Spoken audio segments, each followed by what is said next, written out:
There is something happening in your home right now that you are almost certainly not. It has been happening every day since your cat arrived. It will happen again tonight and tomorrow morning and every ordinary Tuesday and Thursday and Saturday after that.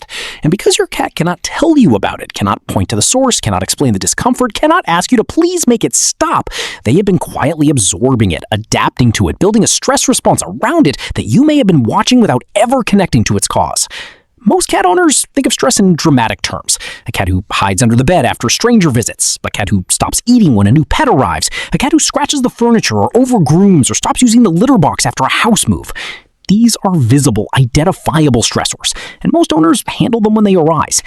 But there is a category of stress that is far more common, far more persistent, and far more invisible than any of these. It is the stress that comes not from major events, but from the daily background of your home. The sounds that fill the rooms you share, the audio environment that you have completely normalized, because to you it is simply the sound of being alive in a modern house, but that your cat experiences through a sensory system so different from yours that the gap between what you perceive and what they perceive is almost impossible to overstate. Today we are going to close that gap. We are going to go through 5 sounds that exist in nearly every home, sounds so ordinary that you have probably stopped noticing them entirely, and explain what they are doing to your cat's nervous system. Some of these will surprise you. All of them will change how you think about the space your cat shares with you. Let's start with the most obvious one, but don't skip ahead because the reason most people think cats hate vacuums is not actually the right reason, and the real reason matters a great deal more. The widely held belief is that cats are frightened of vacuum cleaners because they are loud.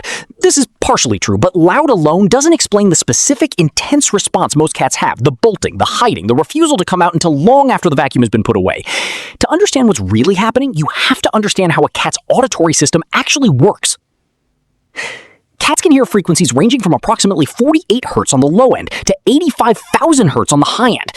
For context, the average human can hear up to about 20,000 Hz. This means your cat's upper hearing range is more than 4 times greater than yours. They hear things you simply cannot. And a vacuum cleaner, particularly at close range, does not produce a single clean sound.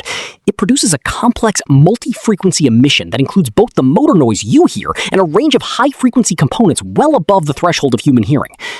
To your cat, a vacuum cleaner in a medium-sized room is not a loud appliance. It is something closer to a roaring, multi-layered sonic event, occupying most of their auditory range simultaneously.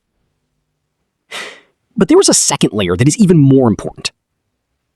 Cats have 27 muscles in each ear, allowing them to rotate their ears independently and track sound sources with extraordinary precision. This ability, the precise location of sound origin, is central to their sense of safety. They need to know where sounds are coming from in order to assess threat. A vacuum cleaner, as it moves around a room, is a sound source that is constantly shifting location, changing direction, and increasing in volume unpredictably as it approaches. It is loud, it is unlocatable in any stable sense, and it is moving toward them. From a feline threat assessment perspective, this is a near-perfect simulation of a large, actively approaching predator. Research from the University of Lincoln's Animal Behavior Cognition and Welfare Group has found that unpredictable, uncontrollable auditory stimuli, sounds the cat cannot predict or escape, produce significantly elevated stress indicators in domestic cats, including raised cortisol levels and increased vigilance behaviors that can persist for hours after the sound stops. Practical takeaway, if possible, allow your cat to leave the room before you begin vacuuming. Give them a safe, quiet retreat, a room with a closed door, a favorite elevated spot, and let them return in their own time. If you have an anxious cat, consider vacuuming one room at a time and letting the house settle between sessions. The goal is not to stop cleaning. The goal is to make the experience as predictable as possible. Predictability for a cat is the closest thing to control. This one surprises most people. The washing machine seems less alarming than a vacuum cleaner. It stays in one place, it has a rhythm, it is often in a separate room, and yet for a significant number of cats, the washing machine is one of the most chronically stressful appliances in the home, and the reason is not what you would expect. The issue is not primarily the noise of the cycle. It is the vibration. Cats are extraordinarily sensitive to vibration. Their entire sensory system is calibrated to detect the subtle ground vibrations that in the wild would signal an approaching animal long before that animal came into sight or hearing range. The whisker pads on a cat's face are packed with mechanoreceptors, sensory nerve endings that respond to minute pressure changes and vibrations. Their paws are similarly sensitive, with specialized nerve endings that allow them to feel vibrations traveling through surfaces. This system evolved to give cats advance warning of approaching threats. It is deeply tied to their survival instinct. A washing machine on a spin cycle produces vibrations that travel through the floor of your home. Depending on the construction of your floors, particularly in older homes or homes with wooden flooring, these vibrations can be felt by a cat anywhere on that floor. Your cat may be in the kitchen, the living room, or the hallway when the spin cycle begins, and they will feel it. They will feel the ground itself beginning to vibrate in a way that has no natural equivalent in the feline experience. No natural predator vibrates the ground rhythmically. No weather event does. No familiar safe stimulus does. What this means for your cat is that the washing machine on spin cycle is a stimulus that has no category in their threat assessment system. It cannot be identified. It cannot be located. It cannot be predicted in terms of how long it will last or when it will stop. Feline behavior researchers have noted that unclassifiable stimuli, sensory inputs that the cat cannot place in any existing category, are among the most persistently stressful experiences an indoor cat can have, precisely because they generate alertness with no resolution.